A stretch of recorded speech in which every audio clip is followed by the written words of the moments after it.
Money circulation scheme. పైసలు కడితే మోసం, ఒక్క రూపాయి కాదు పైసా కట్టినా మోసం. జనాలకు అవసరం లేనటువంటి ప్రొడక్ట్ బలవంతంగా అంత కడితే చేయించిస్తాం, అది మోసం. దాంట్లో ఒక ఆయన గిన్నెలు వచ్చింది, ఒక ఆయన గిలాసులు అంటాడు, ఒక ఆయన డిన్నర్ సెట్ అంటాడు, ఒక ఆయన ముక్కు పుల్లు అంటాడు. ఈ మధ్యన ఒక దిగ్మానుడు వచ్చిన్నాడు. కారం, చింతపండు, ఆవకాయ, అల్లం ఎల్లిగడ్డ. ఆడోళ్ళకి ఏం చెప్తుందంటే వెస్టీజ్లా మీరు షాప్ పోతారు, సబ్బులు కొంటారు, ఆడ ఉప్పులు ఉన్నాయా లేవు సార్, ఆడ మా నాన్న ఉన్నాయి దారి వీళ్ళ ఉప్పుల కాడ పడిపోతుంది.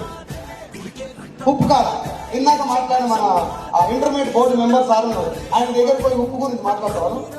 మా దాంట్లో మంచి ఉప్పు ఉంది సార్ అని చెప్పిపోయి ఉప్పు నోట ఒకటి కొంటారు ఆయన.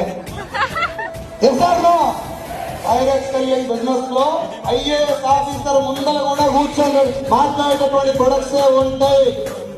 ఇది కిరాణా కొట్టు కాదు మచ్చా, అబ్జర్వ్ ఇట్. ఒక ప్రొడక్ట్ ఉంది, గంట మాట్లాడవచ్చు, చదువు రానప్పుడు దాని గురించి.